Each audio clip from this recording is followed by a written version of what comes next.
Many people don't have a simple, repeatable process for building a plan, and it takes weeks and months and even years to put together plans instead of hours or at the most days. And so you need an efficient process that you can repeat again and again, particularly in high stress environments, to put together a plan. This is Eric Anderton, and you're listening to Construction Genius, a leadership masterclass. Thomas Edison said that genius is 1% inspiration and 99% perspiration. If you're a construction leader, you know all about the perspiration, and this show is all about the 1% inspiration that you can add to your hard work to help you to improve your leadership. They have IEDs buried in the yard and bunkered machine gun positions in the house, said our intelligence officer with a grave look of concern. It was a hostage rescue mission, the ultimate high-stakes operation. Not only bad guys to kill, but an innocent victim to save. We had trained for missions like this, but they were very rare. Now, Task Unit Bruiser had the opportunity to execute such an operation for real. A young Iraqi teenager, the nephew of an Iraqi police colonel, had been kidnapped by an al-Qaeda-linked terrorist group. They demanded his family pay a $50,000 ransom and threatened to behead the young man otherwise. Kidnappings and beheadings were common occurrences in Ramadi and Anbar province in those days. Often the hostages were tortured or killed, even if the family paid the ransom. These terrorist kidnappers were evil people, plain and simple, and could be counted on to carry out their gruesome threat. For Task Unit Bruiser, there was no time to waste. We needed to put together a plan. That excerpt there is taken from the book Extreme Ownership, Chapter 9, How to Plan, by Leif Babin and Jocko Willink. And that was Leif Babin there speaking about an operation in the Anbar province and Ramadi.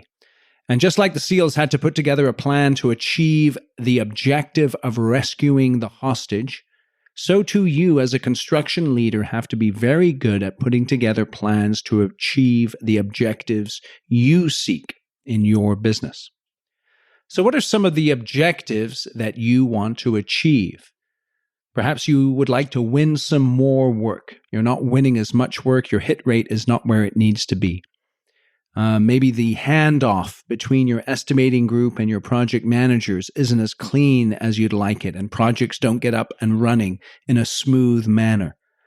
Perhaps your safety is not where you'd like it to be, and you need to improve your safety. Maybe your team camaraderie could use some work. Or perhaps on a more positive note, you'd like to expand into a new geography, or bridge internal gaps between departments, or perhaps identify new technologies to save time, money, and improve productivity. Any aspect of the bid, build, or bill process in your company could need improving. And in order to focus in on those objectives, putting together clear, simple plans that everyone buys into is an extremely important skill. And so in this episode, I'm going to cover 3 aspects of how to plan. Number 1, 5 essential elements of a good plan. Number 2, the pitfalls of planning and how to avoid them. And then thirdly, a planning framework that works. So a plan is an orderly or step-by-step proposal for accomplishing an objective. The act of planning is formulating a scheme or a program for the accomplishment or attainment of that objective. Simply put, planning is a process of thinking before acting. So let's take a look at the first area, the 5 essential elements of a good plan. Now, up front, I want to let you know, none of this stuff that I'm talking about here today is rocket science. And what that means is that they're fairly self-explanatory points that you should be able to grasp and implement. And perhaps you already are. But the key that I find is that if you miss one or two of these simple areas, it can have an effect on your planning process and cause you to execute in a way that is below par. So let's talk about those 5 essential elements of a good plan. The first essential element is what? Simply put, what is the end state or objective that you would like to achieve? If you're going to build an effective plan, you have to be able to identify what it is that you want to achieve in a very simple way that people understand. The second essential element is why. What is the purpose of achieving that end state or objective? How does it fit into the bigger strategic vision of your organization? When you put together the what and the why, you get this idea of mission. Mission is something that is often used in military parlance, right? What is the mission that we're seeking to achieve? So I want to go back to the extreme ownership just to explain mission in a little bit more detail. And this is again from that chapter on planning from Leif Babin. The mission must explain the overall purpose and desired result or end state of the operation. The frontline troops tasked with executing the mission must understand the deeper purpose behind the mission. Planning begins with mission analysis. In other words, understanding the what and the why. So let me go back to the book here. Leaders must identify clear directives for the team. Once they themselves understand the mission, they can impart this knowledge to their key leaders and frontline troops tasked with executing the mission. So let me just step in here. Understanding the mission, understanding the what and the why, it's one of the key responsibilities of leaders in your organization. If they don't understand the what and the why of your plans, how will people that report to them understand the what and the why? So let me go back to the book here. A broad and ambiguous mission results in lack of focus, ineffective execution, and mission creep. To prevent this, the mission must be carefully refined and simplified so that it is explicitly clear and specifically focused to achieve the greater strategic vision for which that mission is a part. So whatever objective you have in terms of either your bidding or your building or your billing that you'd like to achieve, it fits into a greater strategic mission that you have. And it's clear that everyone in your organization, it's essential that they understand clearly what that mission is and how it fits in to the greater strategic vision. Another way of expressing this is that the why and the what make up what's known as the commander's intent. The commander's intent is a concise expression of the purpose of an operation or the purpose of a plan and the desired end state that serves as the initial impetus for the planning process. So when you can clearly paint a picture of the purpose of the operation and where you want to go, what you want to achieve, why you want to get there, then you can really get some good energy behind the planning process to begin with. The third essential element of an effective, good plan is the how. How are you going to achieve the mission, the what and the why? What processes will you use? What resources of time and money and support will you tap into? What pieces of equipment, whether physical or virtual, will you use in order to execute the mission? The fourth element is the who. Which people will be involved in the execution of the mission? Which individuals and teams will be held accountable for specific parts of the execution of the plan? And it's so important that you identify the who whenever you're putting any plan together, because this will help to layer in the accountability that is going to be essential for later execution. And it will also help you when you identify the people and teams involved in the plan, because you can then do a SWOT analysis on those individuals. So for instance, what a SWOT analysis is a look at the strengths, weaknesses, and opportunities and threats that are presented to you as a result of the people that you choose to execute the plan. So perhaps you're planning to build a project with a foreman who does great work, but he's a bit of a prima donna. You know, he knows that he's good, he knows that his guys are good, and he can be a bit of a pain in the neck, right? Well, you need to take that into account when you put your plan together, particularly in terms of things like communication, making sure the project manager and the superintendent and the foreman are all consistently on the same page. And then the fifth element that's essential to putting together a good plan is the when. That is perhaps when you're building a project, the schedule. But really what you're asking is, when are we going to start this, start the pursuit of this objective? And how are we going to know and when are we going to finish it up? When is it going to be absolutely completed? Okay. And so getting a parameter in time, in terms of the time frame, is critical in terms of tracking. So those are the 5 essential elements of a good plan. There's the what, the why, the how, the who, and the when.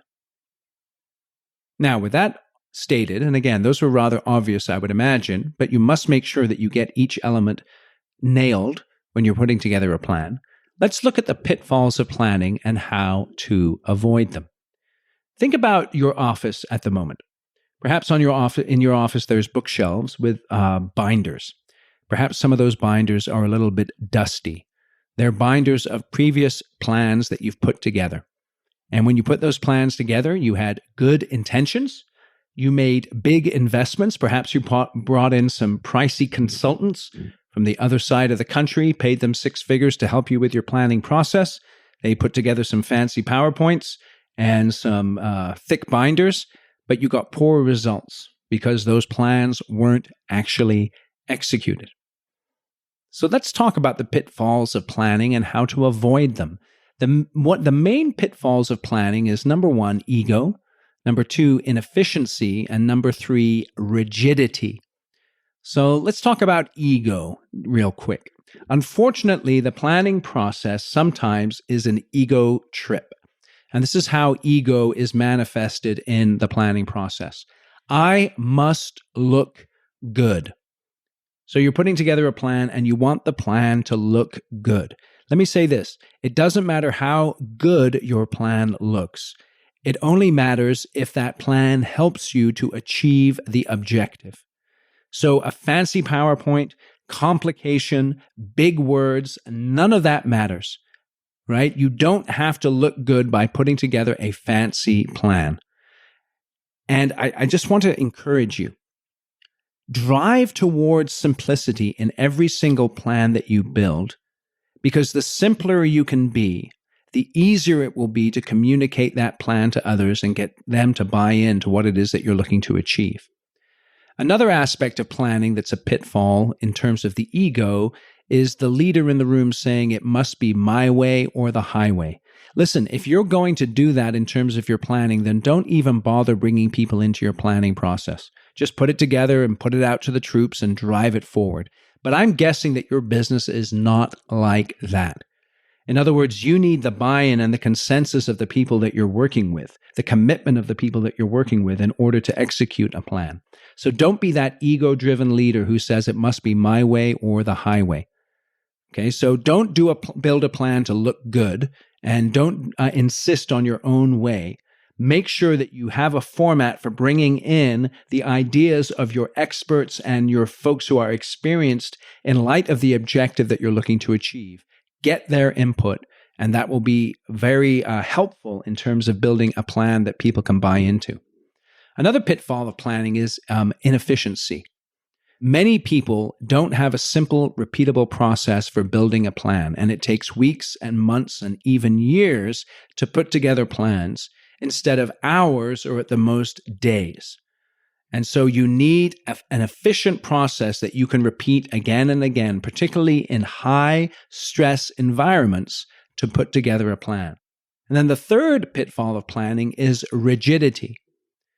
Every leader in your organization needs to be able to build clear plans.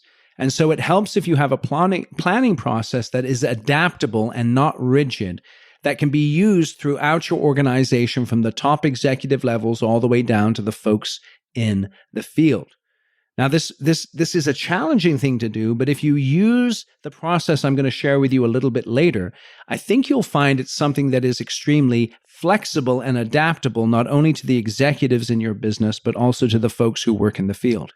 And that's how you avoid these pitfalls of planning, is you set aside your ego and you focus in on simple, efficient, and flexible ways of planning so that you avoid the ego, the inefficiency, and the rigidity. So in terms of simplicity, and again, this is going to challenge you guys in some of the ways that you put together your planning. I am committed with my clients to putting together one-page plans that everyone understands, that are super clear, and that aren't necessarily impressive. I have no interest in dusty binders, only in one-page plans that can be executed and people can be held accountable for. And this process that I've used with my clients is extremely efficient.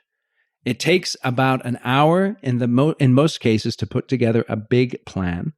And sometimes, if it's more strategic in nature, we may take a day or two, but it doesn't have to take weeks. It doesn't have to take years. Okay. And it's also very flexible. It's something that you can use at the company level, at a project level, and also at an individual level. And so that's the third thing I'd like to talk about here. We've talked about the 5 essential elements of a good plan. We've talked about the pitfalls of planning and how to avoid them. Now let's talk about a planning framework that works. And this utilizes the 5 essential elements of a good plan, and it's simple, efficient, and flexible. And there's 3 parts to this planning framework that works. There is the rally cry, there's the area of fierce focus, or the areas of fierce focus, and then the critical numbers. And I'm going to explain each part of the planning framework.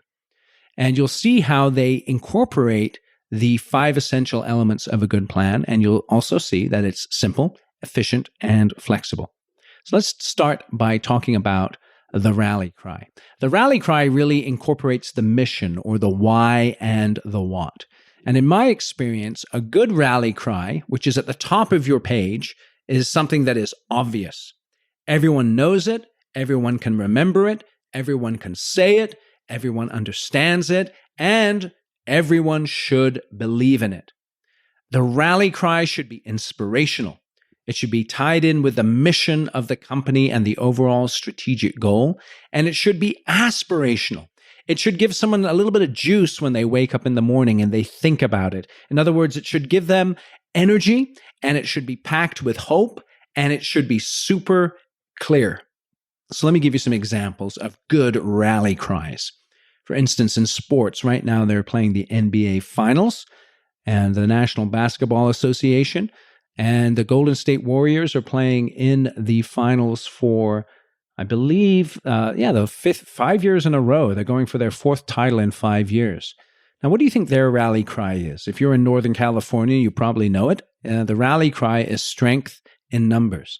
And what they mean by that is that though they have 4 or 5 future Hall of Famers on their team, they understand that it takes 12 to 15 guys on the roster to win a championship, because people get injured, because people sometimes play badly, and other folks need to step up, because players need to be in real involvement in their practice sessions, et cetera, et cetera, et cetera. So they put value in strength in numbers. That's their rally cry. Let's think about politics here for a moment. Think about the Bill Clinton campaign in 1992. If you're old enough, just cast your mind back there to the early 90s.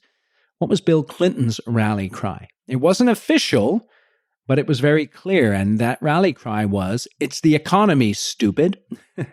And what Bill Clinton mastered, as far as his messaging was concerned in that successful presidential bid, was focusing in on the economy. What about the rally cry of Obama in 2008? I'm sure it just pops right into your head, right? What was that rally cry? Hope and change. And that's what he focused his message around and his campaign around, and he really drove that home.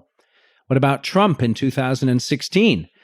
I'm sure you can, that pops into your head as well. Make America great again, right? MAGA. Now, if you're in California, just don't wear that MAGA hat in public, right?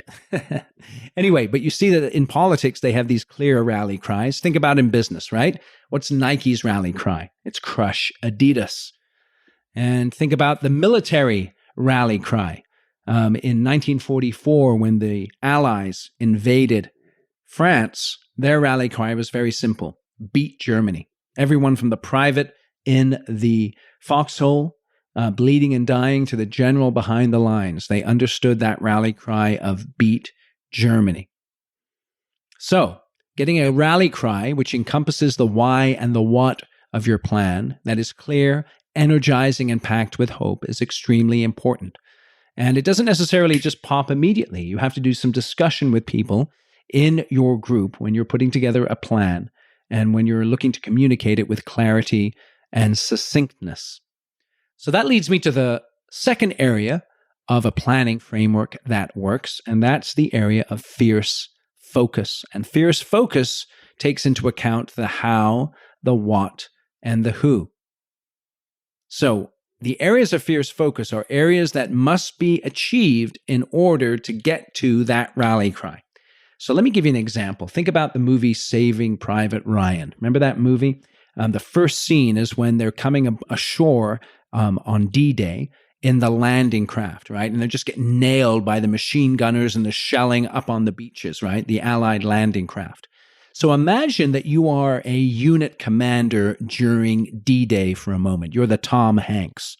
What is your planning process in terms of your areas of fierce focus, right? You want to be able to get your troops from the ship to the landing crafts, from the landing crafts to the beach, from the beach up onto the cliff, so that you can achieve the rally cry of establish the beachhead. That would be the rally cry of your first day. But let's look at those areas of fierce focus. Number one, ship to landing craft, right? They didn't just chug over on the landing crafts from the cliffs of Dover, right?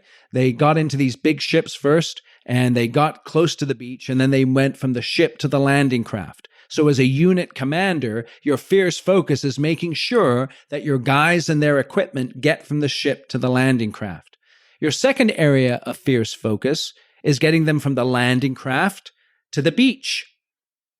And then your third area of fierce focus is once they hit the beach, you don't want them staying on the beach, because if they're on the beach and they get driven back into the ocean or killed on the beach, then the whole plan, goes to hell, so to speak, right? You want to get them from the beach to the cliffs so that you can achieve that rally cry of establishing the beachhead. So you have those three areas of fierce focus, right? Ship to landing craft to beach, beach to cliff. And what you notice about those areas of fierce focus is they sort of have a domino effect, and they go one after the other. Now, that may not always be the case when you're putting together a plan and you're thinking about your areas of fierce focus.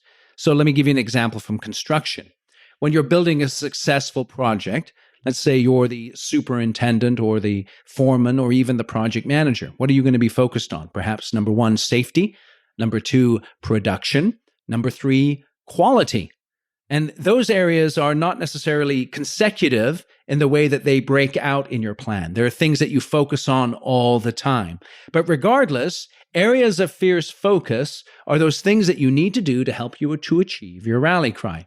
So 3 questions you should ask when establishing areas of fierce focus. Number 1, how does each one help me to achieve the rally cry? And it needs to be clear, specific, and understandable. Number 2, is there one person accountable for each separate area of fierce focus? And typically to achieve one rally cry, I see that my clients come up with 3 to 5 areas of fierce focus. And you do need a person assigned to each area of fierce focus so that you can hold people accountable. And then the third thing you want to ask when putting together areas of fierce focus is the burden of responsibility spread appropriately? Oftentimes in the planning process, you'll get the heroes who keep putting their hand up and volunteering for each area of fierce focus. And that's all well and good, but if their capacity isn't up to the task of executing each area of fierce focus, you need to make a note of that. Also, sometimes you get some hiding and shirking in these meetings, right? Where there's a big lift that's required, there's some intense work that's going to go forward to achieve the plan, and not everyone is willing to put their hand up in the meeting and take accountability for an area of fierce focus. So make sure that you're spreading the burden of responsibility appropriately. Now, once you have the rally cry at the top of your page and the areas of fierce focus established that are going to help you to achieve the rally cry, the third and last part of putting together a plan that works is determining what I call the critical numbers. The critical numbers are tied to each area of fierce focus. They can be a metric of some kind or perhaps a date. And this is what you need to do in order to shape a good critical number. Ask this question. Number one, is it linked specifically to the area of fierce focus? Number two, is it realistic and attainable in the time frame of the plan? And number three, is it going to help me with accountability? Do I understand the metric? Does the person who I'm holding accountable understand the metric? So this process, again, of rally cry, fierce focus, and critical numbers takes into account the 5 elements of planning and avoids the pitfalls of complication, inefficiency, and rigidity. This simple planning process can be used by people up and down your organization. And again, back to the construction in terms of your critical numbers, you know you can easily establish metrics for safety, quality, and production. And those critical numbers tell you whether or not you're achieving the areas of fierce focus that will drive the accomplishing of the mission or the rally cry. Now, all this talk about planning, one thing that you might be saying, why bother planning since nothing ever goes according to plan? The German Field Marshal Hermann von Moltke, he said this: no plan survives contact with the enemy. And you know how true that is, right? You put together this plan, whether it's complicated or simple. You look to execute the plan. You get feedback on the plan, and immediately you have to change the plan. And so the planning process isn't meant to be, it's not like Moses coming down off the mount with the 10 Commandments set in stone. But what the planning process is all about is thinking about what you're going to do in advance so that when you do act, you may act more efficiently. The planning process is all about tapping into the collective intelligence and wisdom of your team. In the planning process, you're seeking to minimize risk and maximize the possibility of success. And in the planning process, you're taking into account and maximizing the use of your resources and capabilities. You're also thinking about past activity and bringing forward lessons learned into the present plan. And you're seeking to strike the balance between prudence and boldness. There's no such thing as a perfect plan, but the thinking process of putting together the plan helps your action to be directed more towards achieving your objective. And as you get into action and you get reaction to your plan, you can always adjust your plan as you go. And this is another critical aspect of laying aside your ego. Now, you don't want to just, put a plan in place and then immediately change it necessarily, but you do want to be willing to make adjustments, no matter how committed you are to your plan, particularly when you track the success of your plan and you realize that it's not going the way that you want it to go. So let me give you a specific example here from one of my clients, a construction company. They were committed to a focus of emphasizing cost control, tracking, and forecasting in building their projects. And they translated that into the rally cry, own the cost. Okay, and this was specifically a group of project managers, superintendents, and foremen. And they wanted to achieve that rally cry of own the cost on every project they were building. So the rally cry was directionally correct, understandable, and easy to communicate. So after identifying own the cost as the rally cry, they chose 3 areas of fierce focus. Number 1, project managers set up the job in advance for margin success. Number 2, area of fierce focus was superintendents developing lowest possible cost and optimizing resource. And number 3, the foreman were to focus on executing at the lowest possible cost. So they kept it simple. They identified 3 areas of activity and the people responsible for those areas of activity that they needed to focus on in order to achieve the rally cry. And then they linked critical numbers to each one of those areas of fierce focus. So in order to achieve the own the cost rally cry, the project managers were measured on their margin growth. That was the critical number. The superintendents on equipment utilization, and the foreman on cost per unit installed. So notice that accountability is built in because each project manager, superintendent, and foreman was held accountable for their performance by tracking the critical numbers associated with each area of fierce focus. Now, if you go to my website on the show notes for episode 21, you'll see a graphic example of this action plan with the rally cry, fierce focus, and critical numbers, and you'll see how you're able to put together your own one-page plan. So, we've talked about how to plan here today, and there's 3 things that we've covered: the 5 essential elements of a good plan, the pitfalls of planning and how to avoid them, and a planning framework that works. So let's just go back to extreme ownership here for a second. They needed to rescue that young hostage. They put together a simple plan that everyone understood, and they communicated it out. So let's go back to the book. With that, the brief concluded, and SEALs streamed out of the building. Everyone jocked up in their op gear, loaded vehicles, and conducted final equipment checks in a hurry. Jocko and I were the only ones left in the mission planning space, talking through final big picture details of our plan.